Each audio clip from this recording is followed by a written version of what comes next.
What is good, Prima Gang? It's your girl, Prima Diva. With Pokemon Sword and Shield getting closer every day, it's very exciting to think which possible Pokemon we could see in the Galar decks. There could be a lot of new, never-before-seen Pokemon. Or, there's a possibility that we could have seen them already. I'm talking about beta Pokemon. Pokemon that have shown up in the past that could make a triumphant return in Sword and Shield. We've actually seen this before.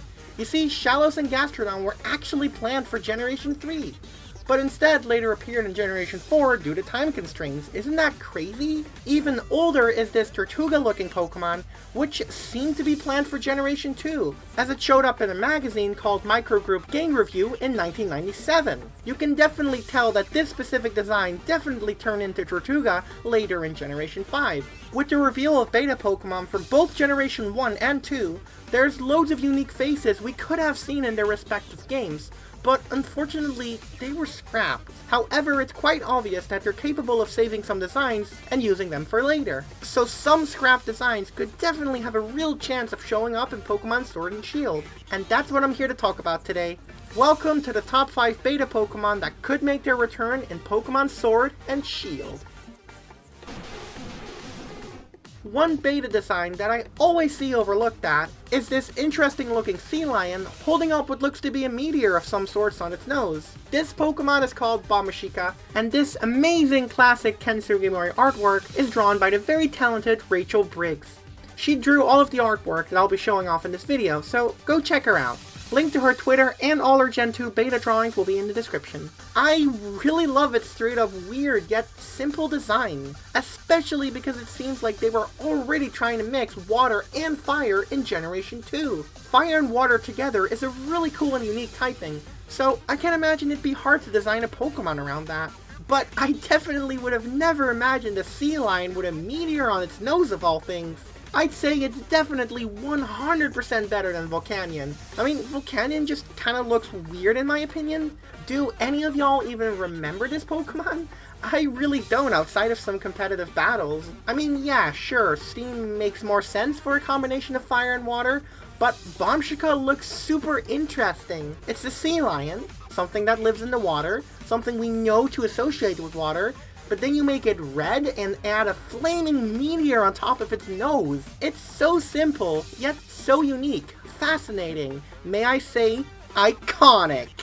Sure, I do really love sea lions, and it could be that I have a small bias for sea lions, considering my favorite Pokemon is also a sea lion. But I feel if this was in the game, many more people would have remembered it, because it's so submersive of what we expect from a sea lion. Bombashika has no evolution or pre-evolution, likely putting it in the same category as the likes of Girafarig and Stantler, so I can imagine its base stat total being around the same as those, likely having pretty good special attack for the time, but not being too fast or too bulky. It's hard to imagine an ability, but I think Flash Fire or even Water Absorb could work pretty well. Overall, it's a real shame that this design got scrapped, as I'm sure this definitely would have been a Pokemon I would have caught and put on my team. So let's hope it appears again in glorious 3D in Pokemon Sword and Shield.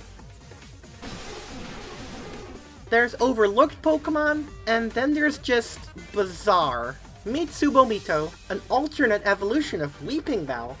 Yeah, crazy to think Weeping Bell originally was gonna have an alternate evolution. But it does make sense in a way. Oddish and Bellsprout are both grass and poison type Pokemon that evolved 2 times. Gloom got an alternate evolution in Blossom, so it makes sense that Weeping Bell would have gotten one too. On top of that, Blossom was originally supposed to be grass poison as well, just like Subomito. But I guess they scrapped that because it obviously doesn't look very poisonous. This strange evolution of Weeping Bell would have evolved by the use of an item called the Poison Stone, which was also unfortunately scrapped. But Subomito is certainly an odd case. It looks like Weeping Bell and Bellsprout combined, and it just overall looks really weird. However, I like its weirdness. If a Pokemon looks weird and stands out, then it means it'll be remembered more.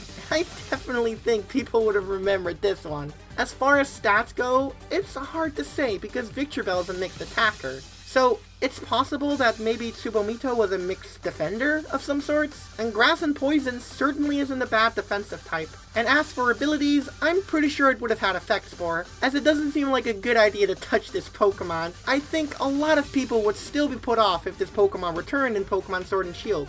But you bet your bottom I'll catch this strange looking plant and send it out into battle happily. Next up is a pretty big fan favorite from what I've seen, the adorable hamster-tiger hybrid called Kotora and Raitora.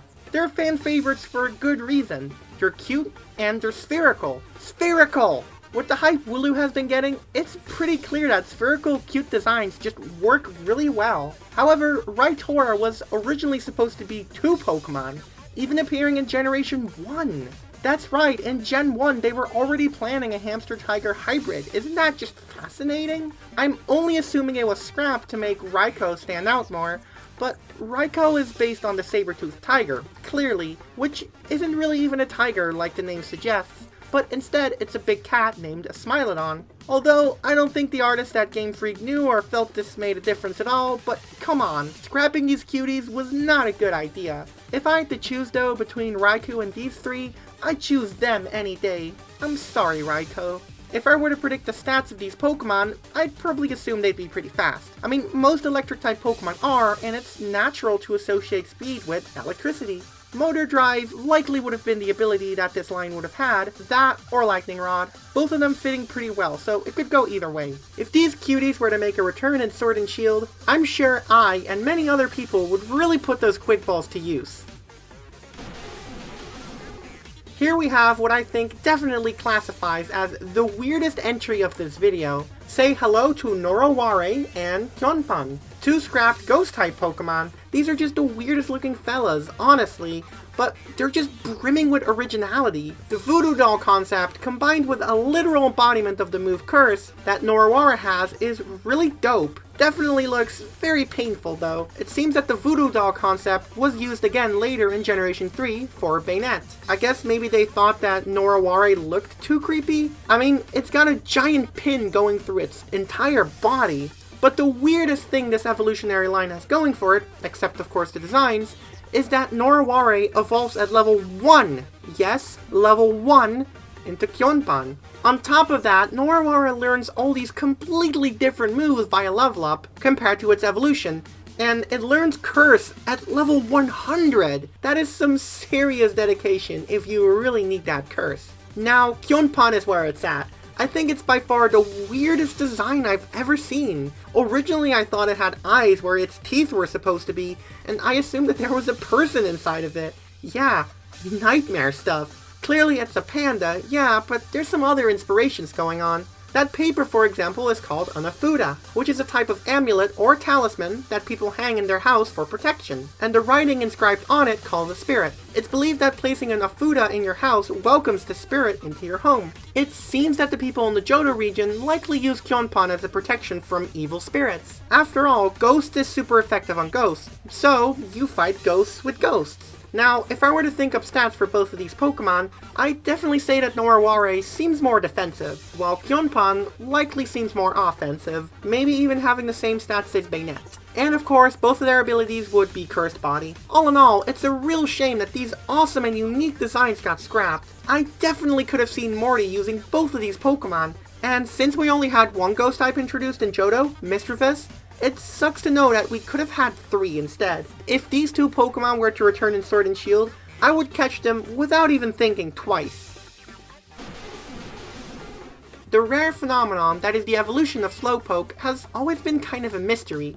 We know that Shelder becomes the enlarged tail of Slowbro and the crown on Slowking's head, but what happens to Shelder? What does it even become? We can assume that Shelder is in a symbiotic relationship with both Slowking and Slowbro, but what does Shelder gain out of it? Well, this scrap Pokemon called Turban makes this a whole lot more interesting. This is basically Slowking's crown, as a turban is something you wear in your head. However, it's separated completely from Slowking, and it's its own completely different Pokemon instead of just an add-on to Slowking. I really like this. I've been wondering what the heck is going on with Shelder and its relationship with the Slowpoke family for ages. But how does this Pokemon called Turban even exist without a Slowpoke to latch itself onto? And how can it possibly live independently? Well, I found a theory for this on Reddit by someone with the name Toasty Flavors. They have a theory that Slowpoke's tail would have actually been a usable item in the beta, and that you could actually evolve Shelter through using a Slowpoke's tail on it.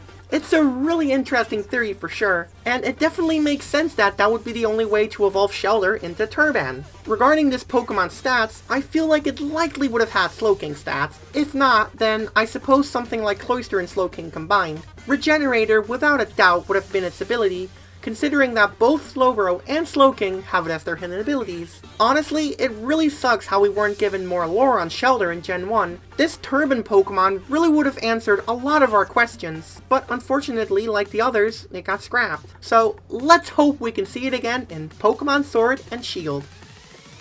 So yeah, there we have it folks. Awesome scrapped Pokemon that unfortunately didn't make the cut. But let's hope that they do this time, because of swords.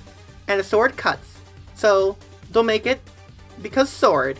You know, I'll be honest, this list was hard to make because there were so many awesome scrap Pokemon designs. But if y'all want to see a part 2 in the future, I'll happily compile another list together. Tell me though, which scrap design is your favorite? And do you want another part of this series? Comment down below. And as always, hit that like button for support and subscribe for more Pokemon awesomeness. And of course, be sure to follow me on social media. If you want to support me and the channel, consider checking out my Patreon. It's only $1 a month with some pretty neat rewards worth the price. Finally, if you're interested in joining the official Prima Gang Discord, both my Discord and of course the Patreon are in the description below. With that being said, I hope y'all will have a fantastic day, night, or morning, and as always, take care.